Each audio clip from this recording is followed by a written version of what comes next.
क्या आप जानते हैं कि भारतीय टीवी का एक ऐसा सीरियल भी है जिसने कई सालों तक अलग अलग पीढ़ियों की कहानियां दिखाकर दर्शकों के दिलों में अपनी खास जगह बनाई? जी हाँ, हम बात कर रहे हैं ये रिश्ता क्या कहलाता है कि यह सीरियल साल 2009 में शुरू हुआ था और समय के साथ इसकी कहानी कई पीढ़ियों तक पहुंचती गई। इस शो की सबसे खास बात यह रही कि हर नई पीढ़ी के साथ नए किरदार आए, नई प्रेम कहानियां शुरू हुईं, लेकिन परिवार और रिश्तों की अहमियत हमेशा कहानी का मुख्य हिस्सा रही। सीरियल की शुरुआत अक्षरा और नैतिक की कहानी से हुई। अक्षरा एक समझदार, नरम दिल और अपने परिवार को साथ लेकर चलने वाली लड़की के रूप में दिखाई गई। नैतिक के साथ उसकी शादी के बाद दोनों की जिंदगी में प्यार के साथ कई जिम्मेदारियां भी आईं। अक्षरा और नैतिक की जिंदगी हमेशा आसान नहीं रही। कभी परिवार की परेशानियां सामने आईं, कभी गलतफहमियां पैदा हुई और कभी ऐसे फैसले लेने पड़े जिन्होंने उनकी जिंदगी बदल दी।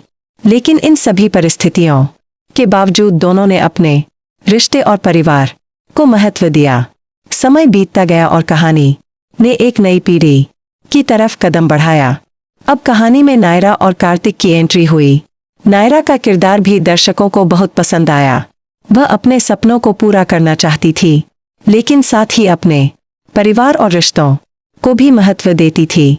कार्तिक के साथ उसकी मुलाकात और फिर दोनों के बीच रिश्ते का बनना सीरियल के सबसे महत्वपूर्ण हिस्सों में से एक रहा।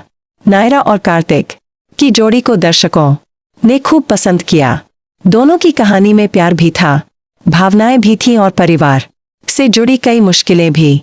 कभी गलतफहमियां उनके बीच दूरियां पैदा कर देती, तो कभी परिवार की परिस्थितियां उनके फैसलों पर असर डालती। लेकिन यही चीज इस सीरियल को अलग बनाती रही, क्योंकि यहाँ सिर्फ प्यार की कहानी नहीं दिखाई गई, बल्कि यह भी बताया गया कि किसी रिश्ते को निभाने के लिए समझदारी और एक दूसरे का साथ कितना जरूरी होता है।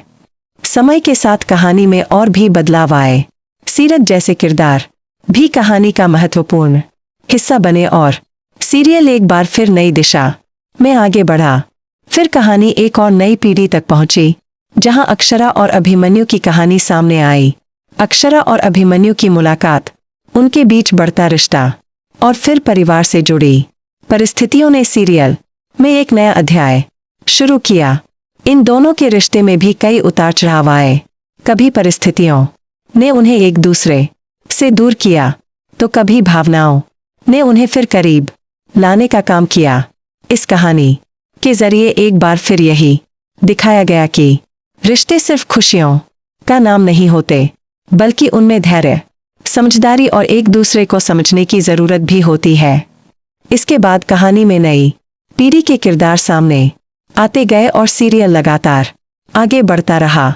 ये रिश्ता क्या कहलाता है कि सबसे खास बात यही है कि इसने एक ही परिवार की कहानी को अलग अलग पीढ़ियों के जरिए आगे बढ़ाया। अक्षरा और नैतिक से शुरू हुआ सफर नायरा और कार्तिक तक पहुंचा। फिर अक्षरा और अभिमन्यु की कहानी आई और उसके बाद नई पीढ़ी ने कहानी को आगे बढ़ाया। हर दौर में कुछ ऐसे किरदार रहे जो दर्शकों के दिल के बहुत करीब आ गए। किसी को अक्षरा और नैतिक की जोड़ी पसंद आई, किसी ने नायरा और कार्तिक की कहानी को पसंद किया, जबकि कुछ दर्शक अक्षरा और अभिमन्यु की कहानी से जुड़ गए।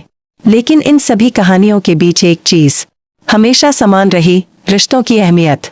माँ बाप और बच्चों का रिश्ता हो, भाई बहन का रिश्ता हो, पति पत्नी का रिश्ता हो या परिवार के दूसरे रिश्ते, सीरियल में हर रिश्ते को अपनी जगह महत्व दिया गया। शायद यही वजह है कि इतने सालों के बाद भी ये रिश्ता क्या कहलाता है भारतीय टीवी के यादगार सीरियल्स में गिना जाता है। यह सिर्फ एक कहानी नहीं, बल्कि कई पीढ़ियों, कई किरदारों और कई रिश्तों का एक लंबा सफर है। और शायद इसी वजह से जब भी भारतीय टीवी के सबसे लंबे समय तक चलने वाले सीरियल्स का जिक्र होता है, तो ये रिश्ता क्या कहलाता है का नाम जरूर सामने आता है। अब आप बताइए, इस सीरियल की आपको कौन सी जोड़ी सबसे ज्यादा पसंद आई? अक्षरा और नैतिक, नायरा और कार्तिक या अक्षरा और अभिमन्यु? कमेंट में अपनी पसंद जरूर बताइए।